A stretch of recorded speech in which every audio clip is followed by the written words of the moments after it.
The invasion begins.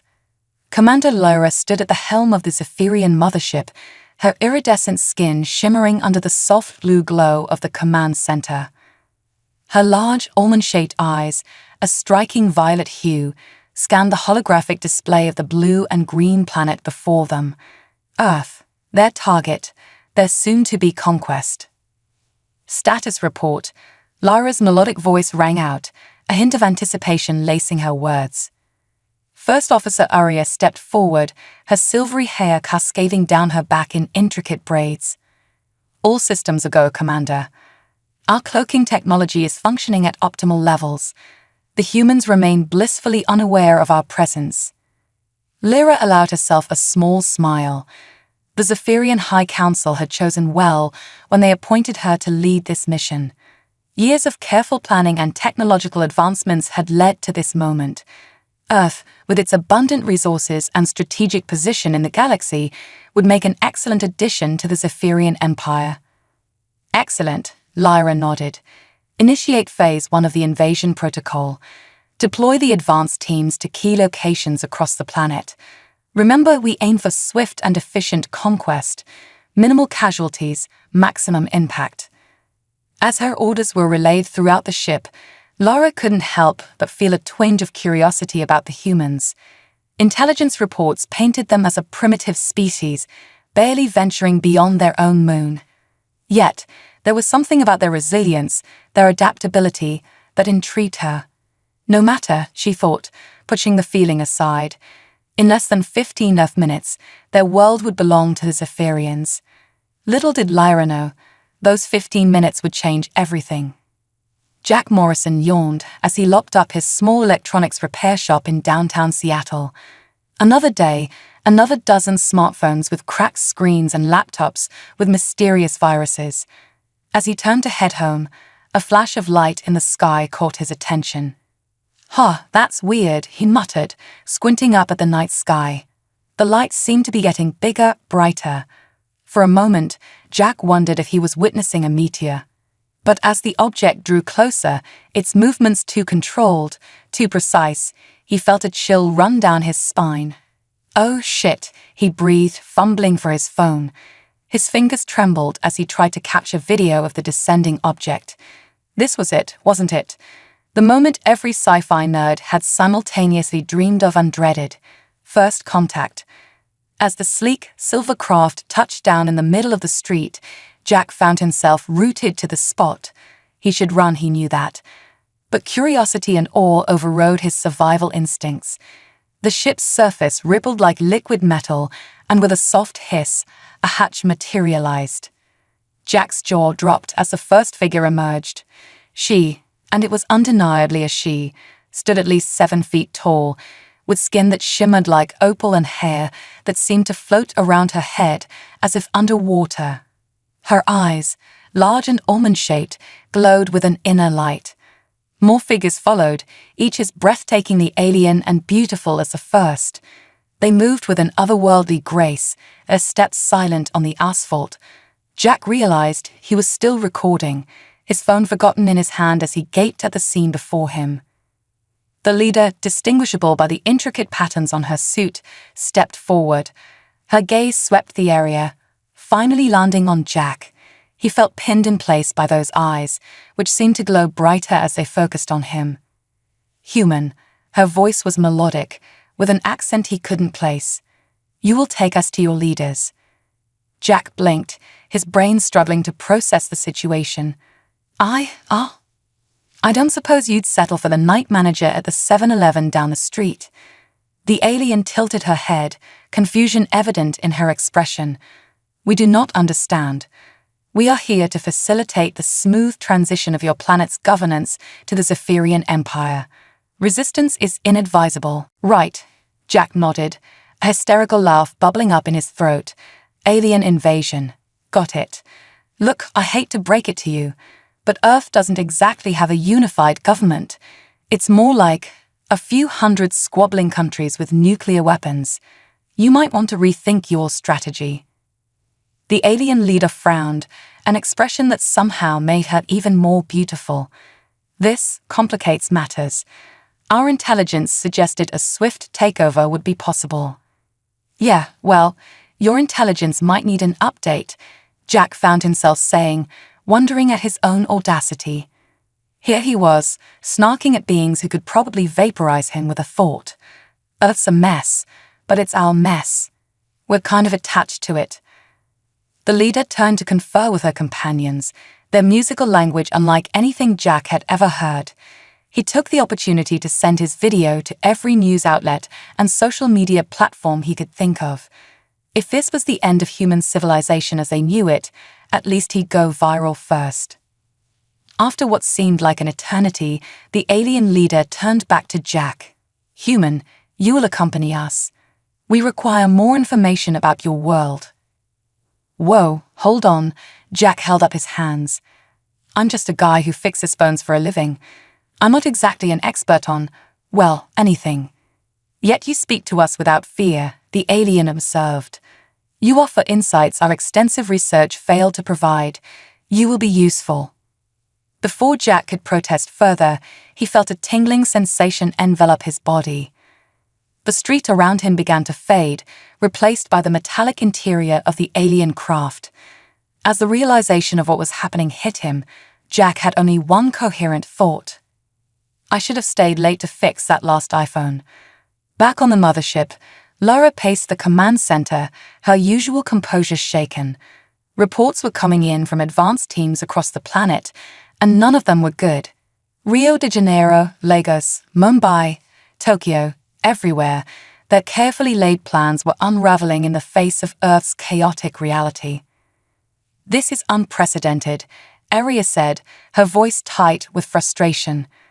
How could our intelligence have been so wrong? Lara's mind raced. Years of planning, the resources poured into this mission, the expectations of the High Council, it couldn't all be for nothing. She thought of the human she'd encountered, his odd mixture of fear and defiance. There was something there, something she couldn't quite put her finger on. We need to reassess, Lyra decided. Recall all advanced teams. We'll establish a base of operations and gather more information before proceeding. As her orders were carried out, Laura found her gaze drawn to the holographic image of Earth rotating slowly before her. Such a small planet, yet so full of contradictions and complexities. For the first time in her career, she felt a flicker of doubt.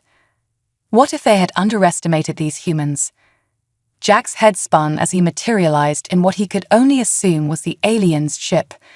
The walls pulsed with soft, bioluminescent light, and the air held a faint scent of ozone and something floral he couldn't identify. Okay, he muttered to himself, don't panic. You're just on an alien spaceship, about to be interrogated by the most beautiful and terrifying beings you've ever seen. No big deal. The alien leader approached him, her movements fluid and graceful.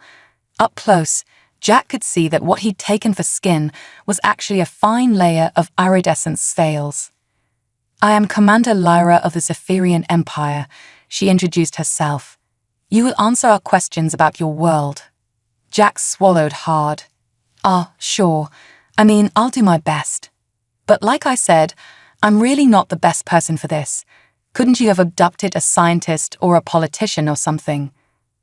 Laura's violet eyes narrowed slightly.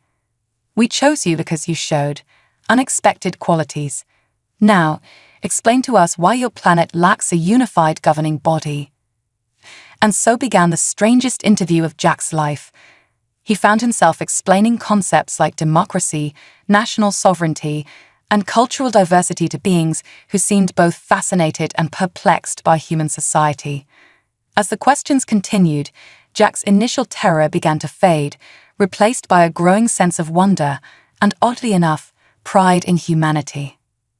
So let me get this straight, he said after a particularly long explanation about the United Nations. You guys have this vast empire, but you all think alike? No disagreements, no debates. Laura exchanged glances with her officers.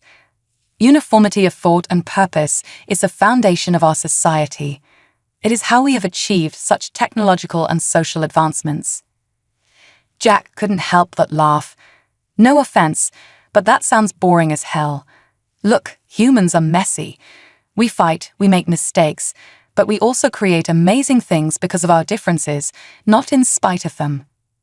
As he spoke, Jack noticed something changing in Lyra's expression. The cool detachment was giving way to something that looked almost like curiosity. You speak with passion about your species, Lyra observed. Yet our data suggests humans often engage in destructive behaviors towards each other and your planet. How do you reconcile this? Jack ran a hand through his hair, searching for the right words. Yeah, we've got our problems, big ones, but we're also capable of incredible kindness, creativity, and resilience. For every awful thing humans do, there's someone working to make things better. He thought for a moment, then continued, Look, if you really want to understand Earth, you can't just rely on data. You need to experience it, the good and the bad. Lyra was silent for a long moment, her gaze intense as she studied Jack. Finally, she turned to her officers. Prepare a secure location on the surface. We will establish an observation post to gather more experiential data. Jack's eyes widened. Wait, you're actually going to live among us? What happened to the whole invasion thing? Lyra's lips curved in what might have been a smile. Consider it a tactical reassessment, human. Your world has proven more complex than anticipated. We will learn, then decide our next course of action. As the ship hummed with renewed activity, Jack couldn't shake the feeling that he'd just changed the course of human history. Whether for better or worse remained to be seen. So, he ventured, any chance I can get a ride back to my shop? I've got a lot of confused customers to explain this to. Lyra's almost smile widened fractionally. Your assistance has been most valuable, Jack Morrison. I believe we will have much more to discuss in the coming days. As he was led away to be returned to Earth, Jack's mind reeled with the implications of what had just happened. One thing was certain, life on Earth was about to get a whole lot more interesting. Unexpected complications. 2 weeks had passed since the Zephyrians' arrival, and Seattle was a city transformed. The sleek, silver structure that now dominated the skyline, officially designated as an Earth observation post, but quickly dubbed the Alien Embassy by locals, had become the center of a media frenzy. Tourists and journalists from around the world flocked to catch a glimpse of the otherworldly visitors, while governments scrambled to establish diplomatic protocols for this unprecedented situation.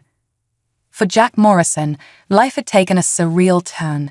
His small electronics repair shop had become an unlikely hub of alien-human interaction, thanks to his unexpected role as the Zephyrians' first human contact. He'd lost count of the number of times he'd had to explain that no, he couldn't get anyone a private audience with the aliens, and yes, they really were that tall in person. As Jack locked up the shop for the night, he noticed a familiar shimmer in the air. He sighed, half exasperated and half amused. You know, most people use the door, he called out. The air rippled and Commander Lyra materialized before him, her opalescent skin gleaming under the streetlights. Doors are inefficient, she stated matter-of-factly. Besides, I enjoy seeing your startled expression. Jack rolled his eyes, but he couldn't suppress a grin. Over the past 2 weeks, he'd gotten to know the Zephyrian commander better, and he discovered an unexpected dry wit beneath her serene exterior. To what do I owe the pleasure this time? More questions about human mating rituals or our obsession with cat videos? Lyra's expression turned serious. We have encountered an unexpected complication. Your expertise is required. Before Jack could ask for clarification, he felt the now familiar tingle of teleportation. The street dissolved around him, replaced by the sterile interior of the Zephyrian medical bay. Okay, Jack said slowly, taking in the array of unfamiliar equipment and the worried faces of the Zephyrian medical staff. This looks serious. What's going on? Lyra led him to an examination table where a young Zephyrian female lay, her usually luminescent skin pale and dull. This is Naya, one of our junior science officers. She has been affected by something on your planet. Our medical technology cannot identify the cause. Jack frowned, concern overriding his usual sarcasm.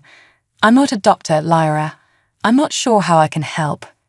"You are human," Lyra stated, as if that explained everything. "You understand this world in ways we do not. Perhaps you will see something we have missed." Feeling out of his depth but determined to help, Jack approached Naya. "Hey there," he said gently. "I'm Jack. Can you tell me how you're feeling?" Naya's large eyes focused on him, filled with a mixture of fear and confusion. "Everything feels strange. My body is not responding correctly, and there is a sensation here," she placed a hand on her lower abdomen, "that I cannot explain." Jack's eyes widened as a wild possibility entered his mind. "Lyra," he said slowly, "when your people have been exploring Earth, have any of them had, intimate contact with humans?" Lyra's brow furrowed. "There have been some cultural exchange activities. We believed it would aid in our understanding of human society. Why do you ask?"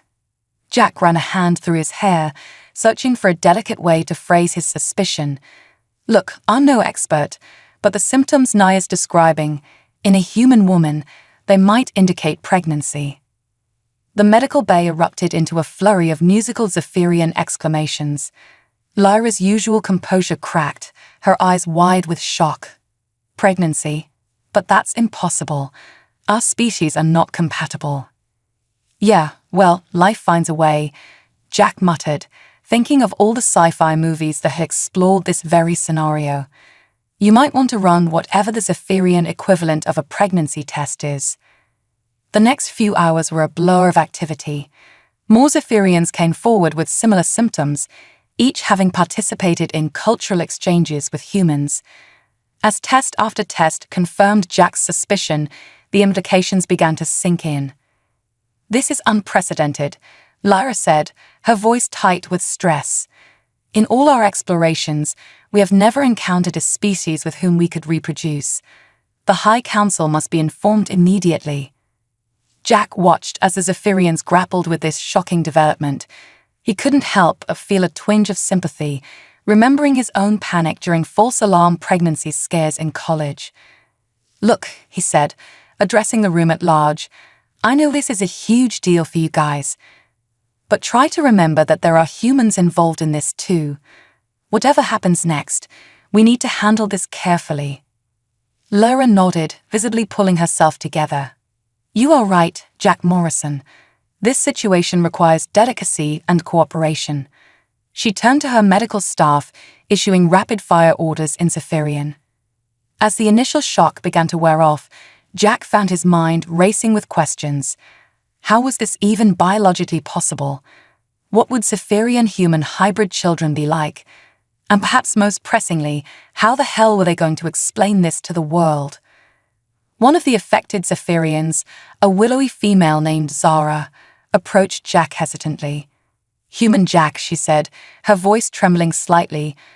"What can you tell us about human gestation and child-rearing practices? I find myself unprepared for this eventuality." Jack blinked, momentarily at a loss for words. How had he, a guy who could barely keep houseplants alive, become the go-to expert on human reproduction for an alien species? "Well," he began, searching for a place to start, "first thing you should know is that human pregnancies last about 9 months."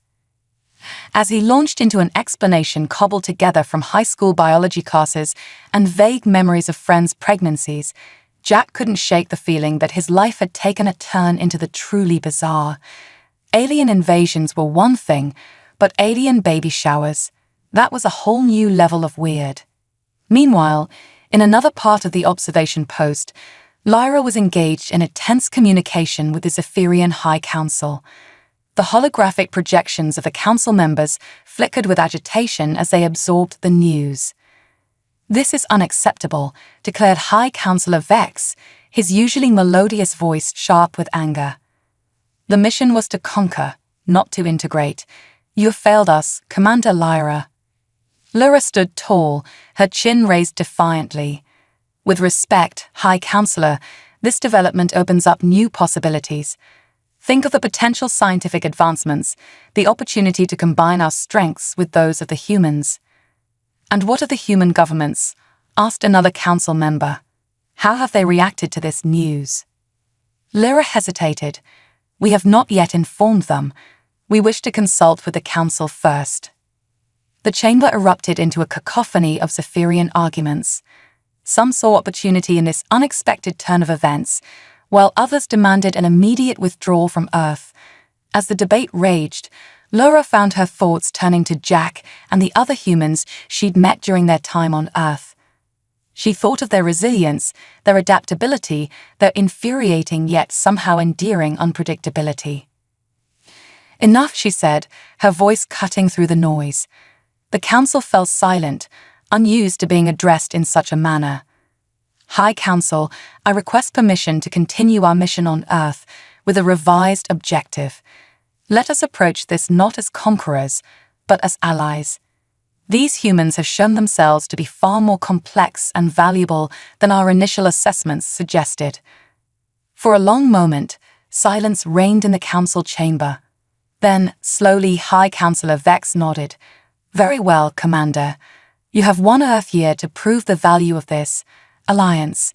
Do not disappoint us again.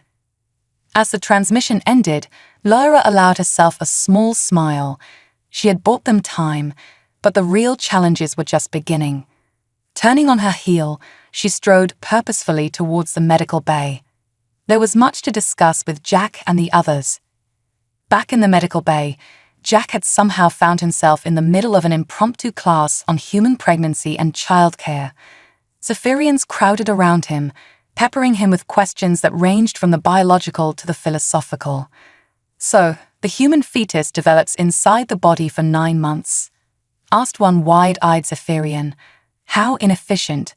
Our gestation pods are much more practical. Yeah, well, we're kind of stuck with the old-fashioned method, Jack replied, wondering for the 100th time how this had become his life. Look, there's a lot we don't know here.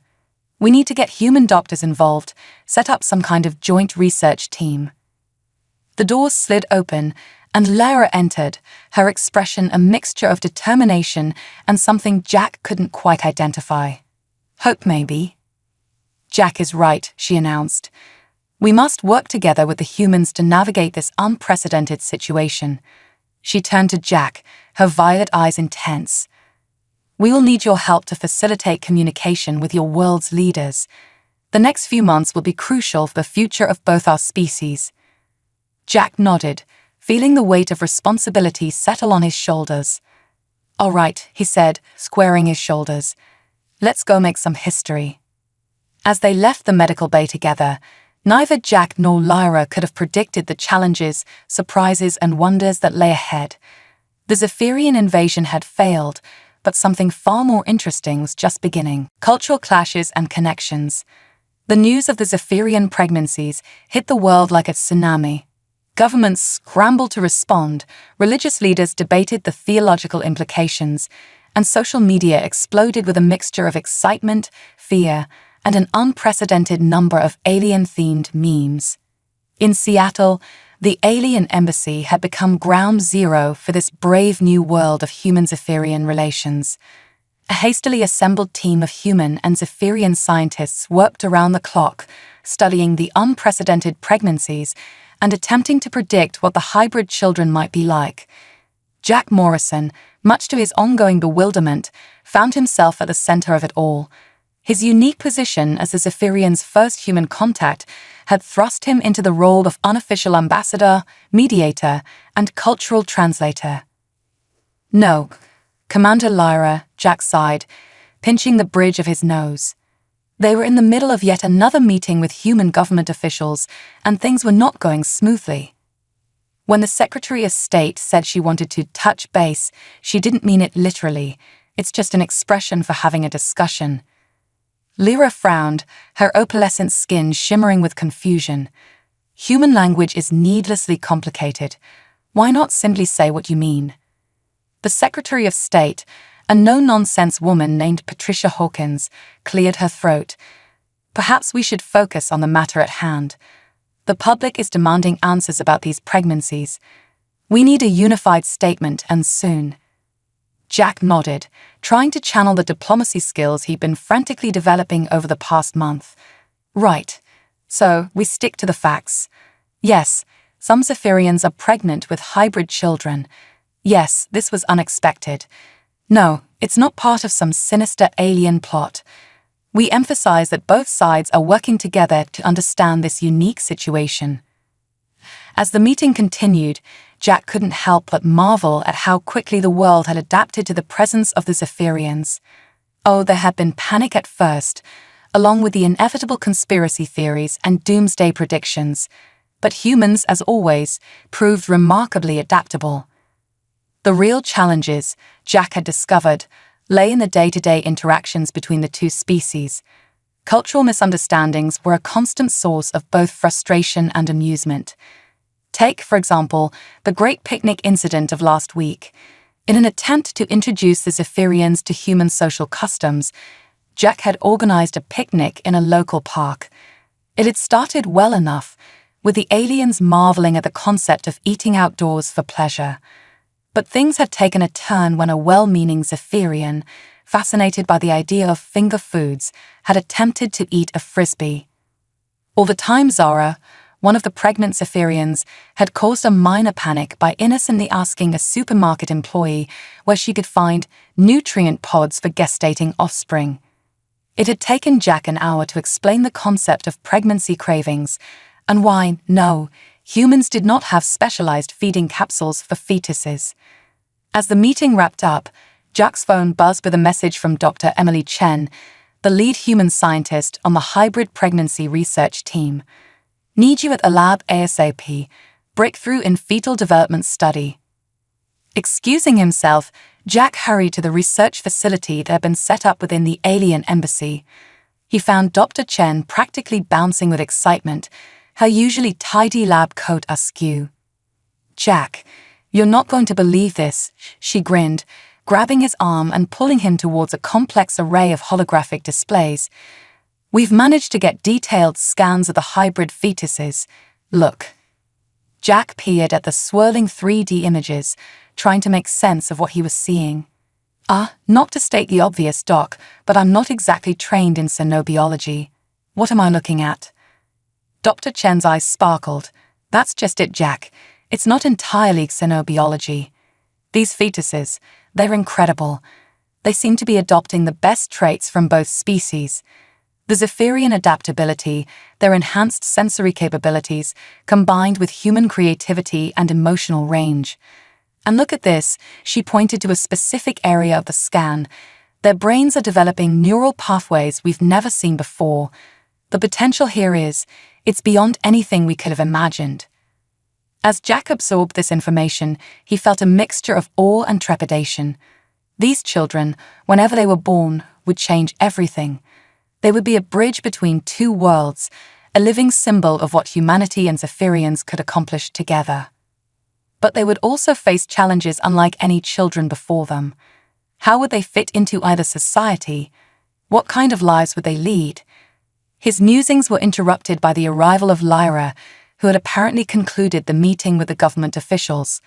Her eyes widened as she took in the fetal scans. "Extraordinary," she breathed, her usual composure slipping to reveal genuine wonder. "Our peoples, once so different, creating new life together. Perhaps this is the true purpose of our coming to Earth." Jack raised an eyebrow. "Bit more poetic than your original invasion plans, huh?" Lyra's lips curved in what Jack had come to recognize as her version of a smile. "Indeed, it seems Earth has changed us as much as we have changed it." Their moment of reflection was interrupted by a commotion from the hallway. Jack and Lyra exchanged glances before hurrying to investigate. They found a crowd gathered around Zara, who was clutching her swollen abdomen and looking panicked. "Something is wrong," she gasped. "The offspring, it moves in strange ways. Is this normal?" Dr. Chen pushed through the crowd, her professional demeanor taking over. "It's all right, Zara. Human babies often become very active at this stage. It's called quickening. It means the baby is healthy and developing well." As Dr. Chen led Zara away for a more thorough examination, Jack couldn't help but chuckle at the look of utter bewilderment on the faces of the Zephyrian onlookers. "All right, folks," he called out, slipping into his now familiar role of cultural translator. "Gather round. Today's lesson is on the joys and terrors of human pregnancy. First thing you need to know, mood swings are real, and they are scary." As Jack launched into his impromptu lecture, complete with wildly exaggerated gestures and probably more personal anecdotes than strictly necessary, he caught Lyra watching him with an unreadable expression. "What?" he asked, pausing mid-explanation of the human craving for pickles and ice cream. Lyra tilted her head, her violet eyes intense. "You continue to surprise me, Jack Morrison. Your ability to adapt, to find humor in the strangest situations, it is most intriguing." Jack felt a warmth spread through his chest at her words. "Yeah, well, that's humanity for you. We're full of surprises." As the day wore on and Jack found himself mediating yet another cultural misunderstanding, no, Zephyrians could not upgrade human technology with their advanced knowledge. Something about respecting the natural development of species, he reflected on how much had changed in such a short time. The world was still adjusting to the reality of alien life, still grappling with the implications of these hybrid pregnancies. There were still those who feared the Zephyrians, who protested their presence on Earth. But there were also countless stories of connection, of humans and Zephyrians finding common ground in the most unexpected ways.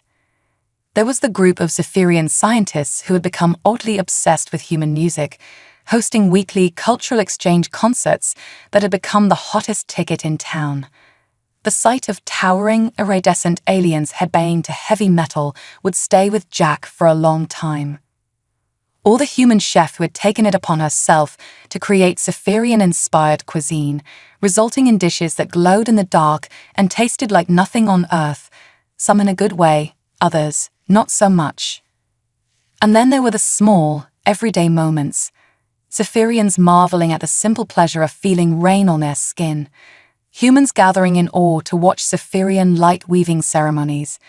Two very different species, slowly, sometimes awkwardly, learning to coexist. As night fell over Seattle, Jack found himself on the observation deck of the alien embassy, looking out over the city lights. Lyra joined him, her presence a now familiar comfort. "Penny for your thoughts?" Jack asked, then quickly added, "Earth expression. It means, what's on your mind?" Lyra was quiet for a moment, her gaze fixed on the horizon. "I am thinking about the future, Jack. About the children who will be born of our two worlds. They will face many challenges, but they will also have opportunities beyond anything we could have imagined." Jack nodded, understanding the weight of her words. "They'll have us," he said softly. "All of us, human, Zephyrian, we're in this together now." As they stood there, an alien and a human united in contemplation of an uncertain but hopeful future, Jack couldn't help but feel that maybe, just maybe, they were on the brink of something truly extraordinary. The invasion that never was had given way to something far more powerful, a connection between two species that had the potential to change the course of both their civilizations. And Jack, former phone repair guy turned intergalactic diplomat, was right at the heart of it all. He grinned to himself. Life didn't get much stranger than this, or much more exciting. The pregnancy revelation. As the Zephyrian pregnancies progressed, the world watched with bated breath. What had started as a shocking revelation had evolved into a global phenomenon, capturing the imagination of billions. Documentaries were filmed, books were written, and countless speculation filled the airwaves about what these hybrid children would be like. For Jack Morrison, the passage of time had done little to normalize his surreal new life. If anything, each day brought fresh challenges and surprises. Today, he found himself in the middle of yet another press conference, flanked by Lyra and Dr. Emily Chen. "Ladies and gentlemen," Jack began, his voice steady despite the butterflies in his stomach. Public speaking was still not his forte, but he'd gotten better at hiding his nerves. "Thank you for coming. We have some significant updates on the Zephyrian human pregnancies to share with you today." He nodded to Dr. Chen, who stepped forward, her excitement palpable.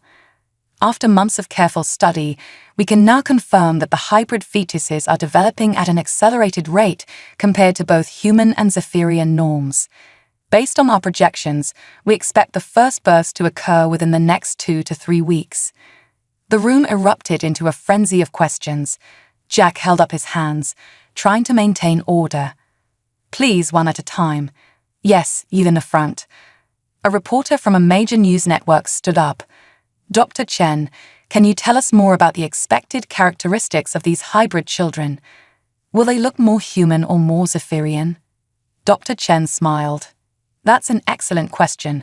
From what we can observe, the children will likely exhibit a blend of physical traits from both species. They may have the iridescent skin of the Zephyrians, for example, but with more human-like proportions. However, it's their cognitive and physiological capabilities that are truly remarkable. She paused, glancing at Lyra, who gave a slight nod. Our studies indicate that these children may possess enhanced sensory perception, accelerated healing capabilities, and potentially even low-level empathic abilities. Cognitively, they show signs of advanced neural development that could lead to exceptional problem-solving skills and creativity. The room buzzed with excitement. Jack couldn't help but feel a surge of pride. These kids were going to be something special. Another reporter stood up. Commander Lyra, how has the Zephyrian High Council responded to these developments? Are there concerns about the impact on Zephyrian society? Lyra stepped forward, her composure impeccable as always. The High Council recognizes the unprecedented nature of this situation. While there were initial concerns, they now see the potential for great advancements in our understanding of genetics, biology, and interspecies relations. As for our society, we Zephyrians have always valued adaptation and progress. We see these children as a bridge between our worlds, a symbol of what we can achieve together. As the press conference continued, Jack found his mind wandering to the pregnant Zephyrians he'd come to know over the past months. Zara, with her insatiable curiosity about human culture. Naya, who had developed an unexpected passion for Earth's marine life. Each of them navigating this strange new territory with a mixture of excitement and trepidation. After the conference, Jack, Lyra, and Dr. Chen retreated to a private room in the alien embassy. As soon as the door closed behind them, Jack let out a long breath. Well, that could have gone worse. At least no one asked about the pickle and ice cream cravings this time. Dr. Chen chuckled, but her expression quickly turned serious. We need to talk about security measures for when the babies are born. The world's attention is going to be intense. We need to protect these families. Lyra nodded, her violet eyes thoughtful. Agreed. I have already been in discussions with your government about establishing a secure facility. These children will need a safe environment to grow and learn, away from excessive scrutiny. Jack frowned. A facility? That sounds a bit cold. These are babies we're talking about, not science experiments. Of course, Lyra assured him.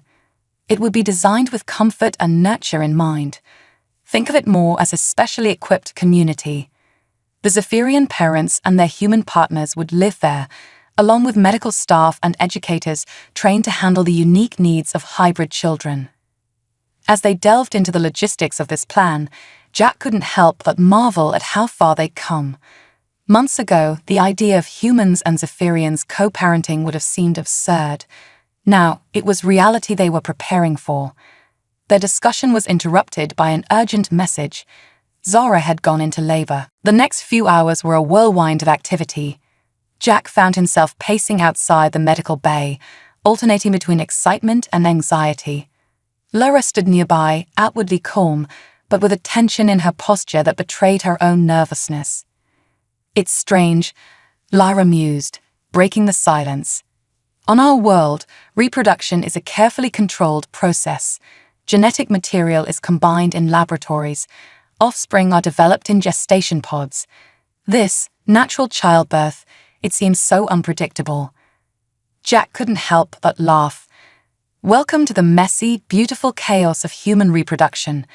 Trust me, even when it's just humans involved, it's always unpredictable. Finally, after what seemed like an eternity, they heard it, the cry of a newborn. But this was unlike any baby's cry Jack had ever heard. It was melodic, almost like a song, yet unmistakably the sound of new life announcing its arrival. Dr. Chen emerged from the medical bay, her face alight with wonder. "They're here," she breathed. "Come and see." Jack and Lyra exchanged glances before following her inside. There, cradled in Zora's arms, was a sight that took Jack's breath away. The baby girl, because it was undoubtedly a girl, had skin that shimmered with a soft, pearlescent glow. Her eyes, when she briefly opened them, were a swirling mix of human pupil and iris surrounded by the larger, more luminous Saphirian eye structure. Wisps of hair that seemed to shimmer between silver and gold adorned her delicate head. But it was more than her appearance that struck Jack. There was an energy about her, a presence that seemed to fill the room. He felt a wave of emotion wash over him, joy, wonder, a fierce protectiveness. "She's beautiful," Jack whispered, unable to take his eyes off the infant. Zora looked up, her face radiant with a mother's love that transcended species. "She is a miracle," she said softly, "a bridge between our worlds." As news of the first hybrid birth spread, the world seemed to hold its collective breath. Over the next few days, more Zephyrian mothers went into labor. Each birth brought new marvels, each child unique in their blend of human and alien traits. The media clamored for images, for interviews, for any scrap of information about these extraordinary infants. Governments debated their legal status. Religious leaders sought to reconcile their beliefs with this new reality. And through it all, in the secure wings of the alien embassy, new families began to form. Jack found himself in the role of unofficial uncle to these remarkable children. He watched in awe as they developed at an astonishing rate, achieving milestones in weeks that would take human babies months. But it wasn't all wonder and excitement. The first signs of the challenges these children would face came early. Some of the infants displayed powers that were difficult to control, bursts of empathic projection that could overwhelm those around them, or sudden shifts in their skin's bioluminescence that could light up an entire room. As Jack watched Dr. Chen and her team work tirelessly to understand and help manage these abilities, he was struck by the magnitude of what they were undertaking. These children were not just a scientific marvel or a diplomatic breakthrough. They were the future, a living bridge between two worlds that had once been poised for conflict. One evening, as Jack was helping to settle one of the fussy hybrid infants, a boy whose cries could literally be heard on a frequency beyond human hearing, Lyra approached him. "You are good with them," she observed, her tone carrying a warmth that had become more common in recent weeks. Jack shrugged, gently rocking the baby. "I'm making it up as I go, just like everyone else. But these kids, they're special, Lyra. They're going to change everything." Lyra was quiet for a moment, her gaze fixed on the infant. "When we first came to Earth, we thought we understood your species. We saw your conflicts, your divisions, and we believed you to be primitive, in need of our guidance and control." She shook her head, a rueful smile playing on her lips. "We were so wrong. Your capacity for adaptation, for love, for finding connection in the most unlikely places, it is truly remarkable. These children are proof of that." Jack felt a lump form in his throat. "Yeah, well, you guys aren't so bad yourselves. For a bunch of would-be conquerors, you've turned out to be pretty decent neighbors." As they stood there, an unlikely pair watching over a child that represented the best of both their species, Jack felt a sense of hope stronger than anything he'd ever experienced. The road ahead would be challenging, no doubt. These children would face obstacles and prejudices, would have to forge identities in a world that had never seen anything like them before. But looking at the sleeping infant in his arms, Jack knew one thing for certain: the future was bright, and it was more beautiful and strange than anyone could have imagined. The invasion that never was had given way to a connection, a blending of two species that promised to unlock potential beyond imagining.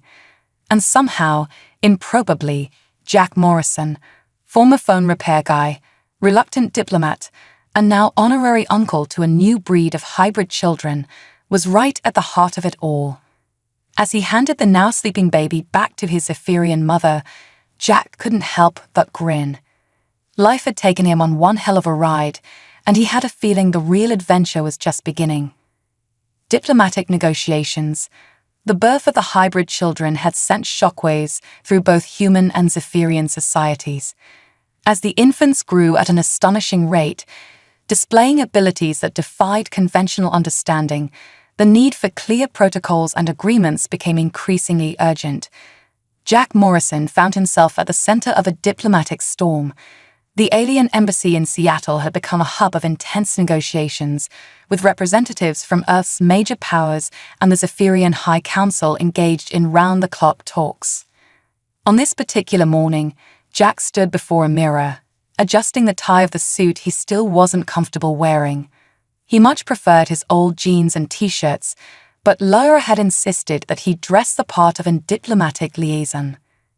"You clean up nice, phone guy," came a familiar voice from the doorway. Jack turned to see Sarah Chen, Dr. Emily Chen's younger sister and now his personal assistant, leaning against the doorframe with a smirk. Jack rolled his eyes. "Thanks. Any chance you want to take my place in today's meeting? I hear the Zephyrian High Council is just delightful to negotiate with." Sarah snorted. "Not a chance. But heads up, there's been a change of plans. The UN Secretary-General is joining the talks via hologram. Apparently, the situation has been deemed too critical for lower-level diplomats." Jack groaned. "Fantastic. No pressure or anything." As they made their way to the conference room, Jack's mind raced through the key issues they needed to address: the legal status of the hybrid children, education protocols, healthcare, and perhaps most pressingly, how to protect these extraordinary kids from those who saw them as a threat or wanted to exploit their abilities. The conference room was a study in contrasts. On one side sat the human delegation, stern-faced politicians and military officials, their stiff postures betraying their unease. On the other, the Zephyrians, their iridescent skin shimmering under the lights, that alien features impassive. At the head of the table, a highly detailed hologram of UN Secretary-General Adebayo flickered to life. His deep voice filled the room. "Ladies, gentlemen, and honored Zephyrian guests, we are here today to discuss matters that will shape the future of both our species. Let us proceed with wisdom and open minds." As the talks began, Jack found himself in the familiar role of translator, not just of language, but of culture and intent. He'd learned that the Zephyrians' direct manner of speech often came across as brusque to humans, while human diplomatic niceties confused and frustrated the aliens. The Zephyrian High Council proposes that all hybrid children be raised in specialized facilities under joint human-Zephyrian supervision, stated the lead Zephyrian diplomat, his tone matter-of-fact. Jack winced, already anticipating the human reaction. Sure enough, the room erupted into protests.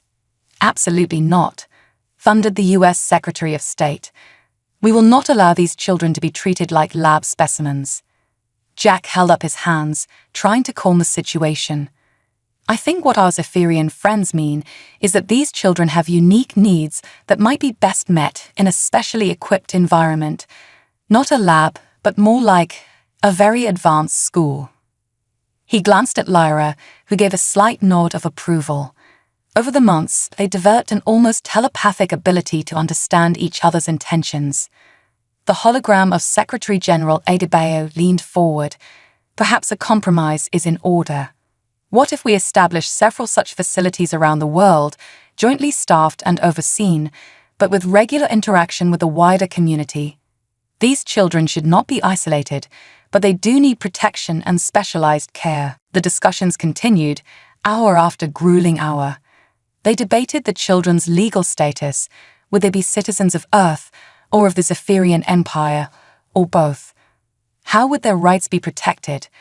What about the rights of their parents? As the day wore on, Jack found his patience wearing thin.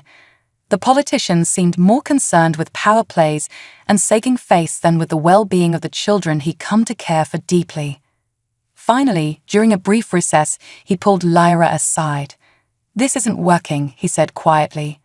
"They're all so caught up in the big picture that they're forgetting what's really important." Lyra tilted her head, her violet eyes studying him intently. "What do you propose, Jack Morrison?" Jack ran a hand through his hair, an idea forming. "I think it's time they met the kids. Not just read reports about them or see videos, really met them." Lyra's lips curved in her version of a smile. A bold move. It could be seen as manipulative. "Or it could remind everyone what's really at stake here," Jack countered. After a moment's consideration, Lyra nodded. "Very well. I trust your judgment in these matters, Jack. You have a unique insight into the human heart."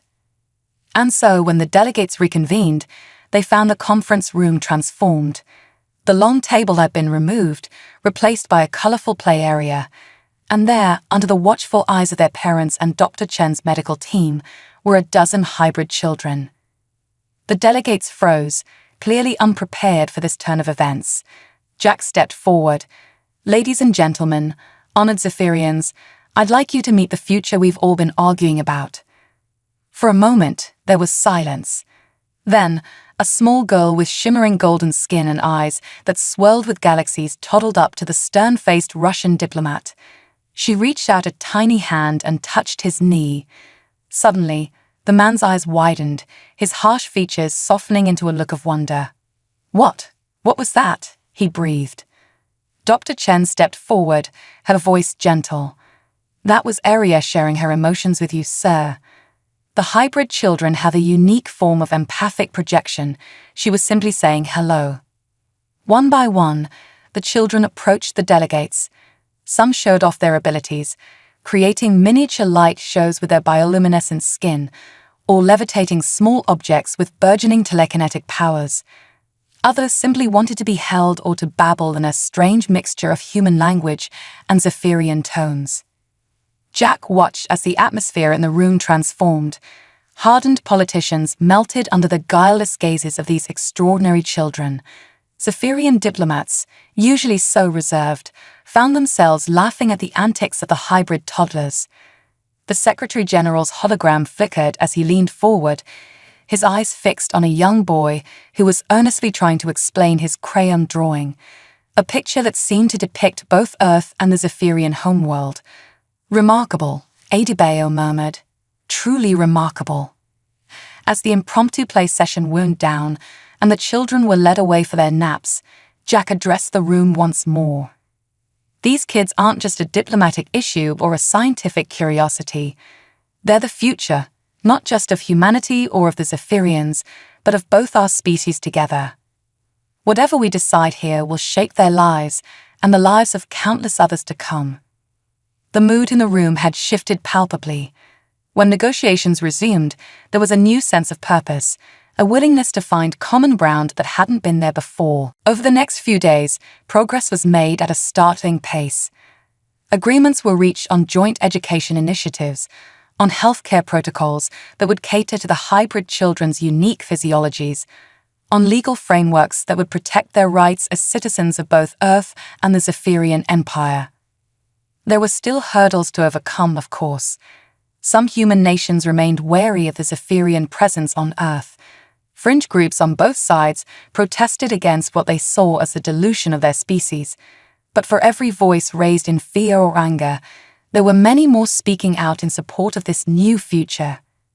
As the final documents were being prepared for signing, Jack found a quiet moment with Lyra on the embassy's observation deck. The Seattle skyline glittered before them, a testament to human innovation that now stood alongside Zephyrian marvels.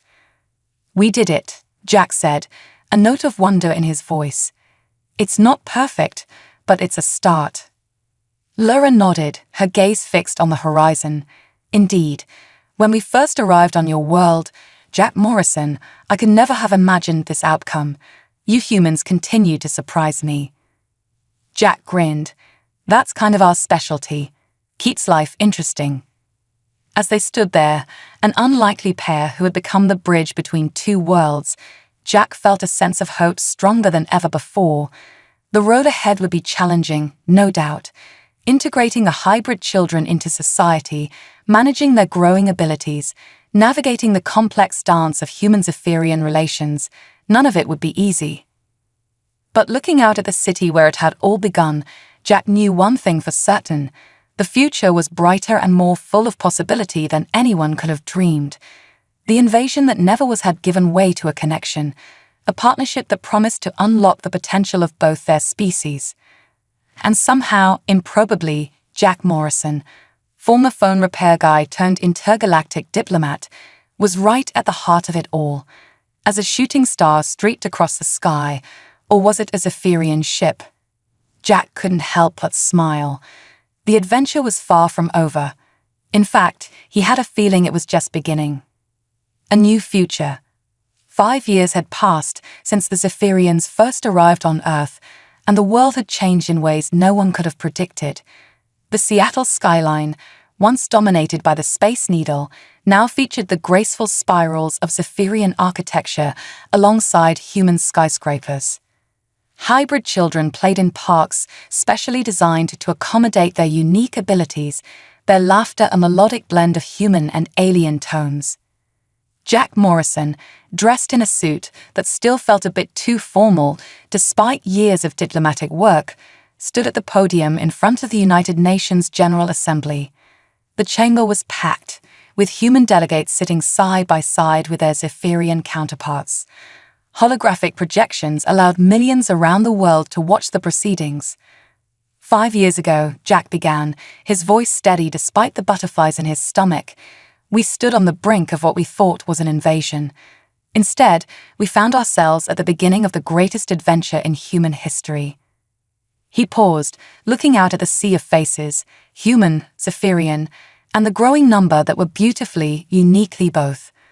Today, we're here to ratify the Earth-Zephyria Cooperative Accord. This document is more than just a treaty. It's a roadmap for our shared future, a commitment to exploring the stars together, to combining our knowledge and abilities in ways that will benefit both our peoples. As Jack continued his speech, his mind wandered to the journey that had brought them all to this point. It hadn't been easy. There had been setbacks, moments of fear and doubt. He remembered the protests that had erupted when the first hybrid children started attending regular schools, the panic when a teenage hybrid accidentally triggered a citywide blackout with a surge of electromagnetic energy. But for every challenge, there have been moments of triumph and wonder. The breakthrough in clean energy technology that came from combining Zephyrian quantum mechanics with human innovation. The medical advancements that had eradicated several major diseases. The first joint human-Zephyrian mission to Mars, which had returned with evidence of ancient microbial life. We stand at a crossroads, Jack continued, pulling himself back to the present. The path ahead is not without its challenges, but together, we have the opportunity to create a future brighter than either of our species could have achieved alone. As he concluded his speech to thunderous applause, Jack caught Lyra's eye in the audience. She gave him a slight nod, her violet eyes shimmering with an emotion that, after all these years, he could finally recognize as pride. The ratification process was swift, years of negotiation and preparation culminating in this historic moment. As the final votes were tallied and the accord was officially adopted, the chamber erupted in cheers. Jack found himself engulfed in a sea of congratulations, handshakes from humans mixing with the more formal Zephyrian gestures of respect. Hours later, as the celebrations wound down, Jack found a quiet moment on a balcony overlooking the New York skyline. Lyra joined him, her presence as familiar and comforting as ever. "You've come a long way from the human who made jokes about 7-Eleven managers during first contact," Lyra remarked, a hint of amusement in her voice. Jack chuckled. "And you've come a long way from the alien commander bent on conquering Earth. I'd say we've both had quite the journey." They stood in companionable silence for a moment, watching the sunset paint the sky in hues that reminded Jack of Zephyrian's skin. "What happens now?" Jack asked, voicing the question that had been on his mind throughout the day's events. Laura turned to face him, her expression thoughtful. "Now, we truly begin. The Accord opens up new possibilities, joint scientific endeavors, cultural exchanges on a scale we've never attempted before, and of course we must continue to support and guide the hybrid children as they come into their own." Jack nodded, thinking of the extraordinary kids he'd watched grow over the past 5 years. The oldest were entering their teens now, their abilities developing in ways that continued to astonish both human and Zephyrian scientists. They were the living embodiment of what could be achieved when two vastly different species came together. "You know," Jack mused, "when I was a kid, I used to dream about aliens, little green men in flying saucers, that sort of thing. Never in my wildest dreams did I imagine this." Laura's lips curved in her version of a smile. "And I never imagined I would find myself so invested in the fate of a species we once considered primitive. You humans have a saying, do you not? Life is full of surprises." Jack laughed. "That we do. And speaking of surprises, I've got news. The Joint Space Program. They want us to lead the next mission.